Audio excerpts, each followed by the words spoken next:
What's the biggest problem with RV weight distribution hitches? My answer, social media and using them improperly. We want to thank eTrailer for sponsoring this video. In our recent videos showing the B&W Continuum weight distribution hitch, we received over 5.3 million views and over 1,000 comments. We've compiled the most asked questions along with arguments and misconceptions, and we're going to be answering those today. Well, we've been on both sides of the fence. We have used your traditional style weight distribution hitch with the load bars, and we've also used the Continuum hitch, and we are so happy that we have this hitch. Now, we did our research prior to using any weight distribution hitch, but some of the comments caused us to dive even deeper, and we are thankful that we did. First of all, we are not experts on this topic, and we don't pretend to be. However, we do our research so that we can be as safe as possible on our roadways. Now, you can get deep into the weeds on this topic, either pro weight distribution hitch or anti-weight distribution hitch. We choose to be pro weight distribution hitch, using it properly and safely according to the manufacturer's recommendations. That's the truck manufacturer as well as the weight distribution hitch manufacturer's recommendations. We received so many comments about the weight distribution hitch that we compiled all of this information and the FAQs as well. So we will be referring to all of this information. So the first question is, what is a weight distribution hitch and do I need one? Now that's a great question. And basically what a weight distribution hitch does is it distributes the weight from your trailer onto the front axles of your tow vehicle, and it gives you better steering and better braking. Now, what most people don't realize is your front brakes on your tow vehicle provide about 70% of your braking power. So braking is very important, and 100% of your vehicle steering is done on your front axles. So by distributing that weight to your front axles is really important. Also, in your owner's manual, it should specify when you need to use a weight distribution hitch. All of your truck dealers should also have something listed online, and you can do some research and find that as well. The majority of them say if your trailer weight is 50% more than your tow vehicle, you need to use a weight distribution hitch. Some even specify if you're pulling a trailer more than 5,000 pounds, you need to use a weight distribution hitch. Another good indication that you might need a weight distribution hitch is if your tow vehicle squats really bad and it raises the front of your tow vehicle up off the ground, then that is a good indication you need a weight distribution hitch, as well as if it is difficult to stop or steer while you are towing your trailer. All right, now for some of the comments that are arguing against using a weight distribution hitch. So I'm going to read through each one of these. The first argument was, if you have the right make and size truck, you don't need any of that. Another argument was, people with all these anti-sway hitches are dumb. The proper fix for not only your safety and others is just to get a bigger truck. All of the anti-sway hitches weigh a freaking ton, just adding unnecessary weight on an already overloaded tongue. Another argument was, if you have a truck big enough to tow what you're hauling, you won't sway. Another argument, I'm thinking if you need a hitch that big to pull what you're towing confidently, you need a bigger truck. And the last argument that we're highlighting here, this person says they've been pulling RVs for 100,000 miles, a whole lot cheaper just to fit airbags on your vehicle. Now, one thing I will say about that, this isn't about cheaper or more expensive. This is about safety. And airbags, we don't choose anything just because it's cheaper. So I don't like that about that argument to begin with. And there's also videos, several videos, but the one that I want to highlight is the Fastway video on the weight distribution hitch versus airbags. That is a very, very good video, and you should go watch it if your argument is that you want to use airbags instead of a weight distribution hitch. Airbags actually decrease your steering capability, they decrease your braking capabilities, and they take weight off of your front axle. So I do want to highlight that. Now, I also want to give an excellent response that was received in the comments to those arguments. And this is by Brute Force on TikTok. So Brute Force, we thank you. It was a great comment. I couldn't have said it any better, so I'm just going to read your response. I'm surprised how many people, even those who claim to have towed over 20 plus years, fundamentally misunderstand what a weight distribution hitch actually does and when it is beneficial. A weight distribution hitch is not just about lifting the back of the truck. It's about redistributing the tongue weight of the trailer over all the axles, the truck's front, rear, and the trailer axles, to restore proper balance, steering, braking, and stability. Airbags, on the other hand, only raise the rear of the truck. They do nothing to shift the weight back to the front axle, which is critical for safety and handling. Again, I will mention that Fastway video. Go watch it if you haven't seen it. In fact, inflating airbags to make the truck look level can actually reduce the front axle traction and braking effectiveness by unloading it. This is why airbags are fine as a supplement for load leveling, but they do not replace a weight distribution hitch when towing a heavy or long trailer. Bigger trucks, 3/4 and 1 ton, can sometimes handle higher tongue weights without exceeding rear axle ratings, but that does not change the fact that tongue weight still removes the weight from the front axle. That affects steering and stability. It also does not eliminate sway risk. A weight distribution hitch can still improve the towing dynamics even on a bigger truck, especially with long or high-profile RVs that are prone to sway in crosswinds or from passing vehicles. Now, we've heard from people that they are towing with dually trucks with 16-foot trailers and they still experience almost uncontrollable sway. So just because you have a bigger truck does not mean you're not going to experience sway. The other thing, in regards to the comment about just get a bigger truck, you can over truck your trailer. You can have too big of a truck and all it does is pound and beat up on your trailer and could cause frame or axle damage. So just getting a bigger truck isn't necessarily the answer. Now, there was a response to Brute Force's comment, and I just wanted to touch on this because I think there's some important nuggets in here that we can talk about. It said this: you are transferring stresses to parts not designed to take it. The proper way to do it is to have your tow vehicle and van loaded correctly. Now, we agree with that comment 100%. It is very important that you distribute your weight correctly. Escapees offers a service called SmartWay. Now, Laurie and I used this service when we were in Florida, and it was amazing.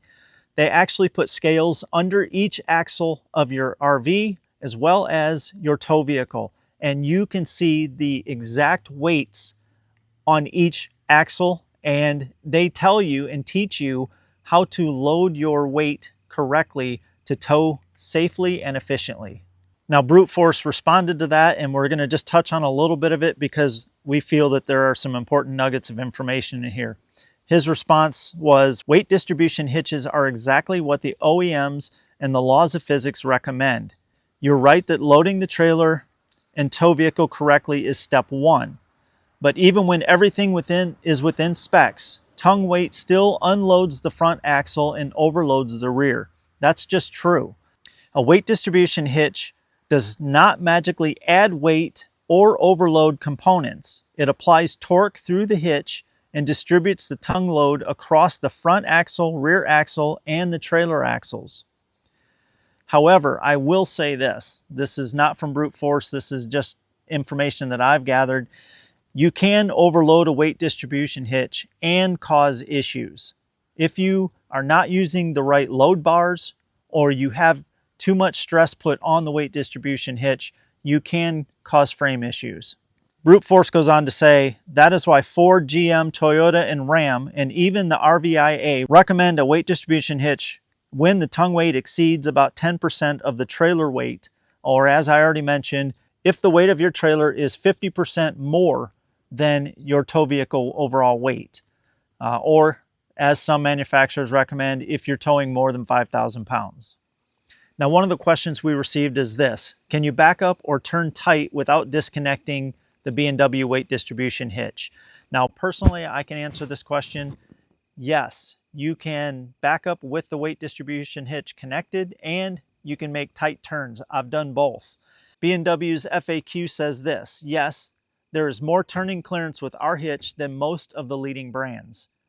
Now, we had several arguments, but we're just going to read two here in the comments. The first one says, looks like the hydraulic part will be the failure point. And the next one, so what happens when you blow a seal or have a hydraulic leak? Now, Earl Wright II responded to those, and I'm just going to read his response before I read B&W's FAQ. For those curious about the what ifs, I blew a seal on mine. I contacted the manufacturer who sent me a free hydraulic replacement. It was a simple DIY repair, and the trailer can still be used without it, so no big deal. So that was Earl's, and we thank you, Earl, for that comment. Now the B&W FAQ, they go into some pretty neat detail, so I just wanted to hit some of this. The hydraulic system is what you see on tractors and heavy construction equipment. We designed this hydraulic system specifically for this application, from the pump cartridge, needle valve, pressure relief valve, and the pressure gauge. It's also a closed loop system which prevents contamination. Some of the hydraulic components you will find on commercial airliners, for instance. The zero leak check valve used to maintain pressure on landing gear on commercial aircraft is the same we use to hold pressure and maintain proper weight distribution. The needle valve is also used in aerospace. With metal on metal contact, there is no O-ring to degrade over time, causing pressure loss. The cylinder is the same used on construction equipment. The air fittings and hoses are DOT approved and used on over-the-road trucks. Our system has been tested from -40 degrees to 150 degrees. Max pressure on the hydraulics is around 3,000 pounds, but the max reset pressure is to 2,500 pounds. So you'll never reach that maximum. Pump it past 25,000 pounds and you will hear the air escaping from the pressure relief valve. So as you can see, B&W is using very high quality materials, and they've taken all of these concerns into consideration. Okay, so just to lighten the mood a little bit, we thought that we would also share some of the positive feedback that we're getting in the comments. Chris Porter says, best weight distribution hitch I've ever owned. Won't be going back to sway bars ever again. Kenneth on TikTok says, best anti-sway I've ever owned. The trailer and the truck feel like one. Ryan on TikTok says, I think some of you are missing it. This weight distribution and anti-sway is all in one. Slides back and stores on the trailer, so you never have to hide or take apart the sway bars. I've owned one for 2 years and it's great. High winds, easy to adjust if you're loaded heavy or light, no cracking or popping, flawless in reverse. The thing is beautiful. Now, our experience has been the exact to those comments. We have loved it. Prior to using the B&W hitch, we have experience with another weight distribution hitch, and we can tell night and day the difference. And I love the way it stows right here on the tongue, and you never have to take sway bars off or count the chain links. It's just a beautiful system and it works very well. Okay, back to a couple comments here that were arguments. I'm worried about the height of the hitch is the first one. And then another person commented, looks like it hangs way too close to the ground. Does a warranty cover self-destruction? Now the B&W FAQ says this, our bars do look low to the ground until they are loaded properly.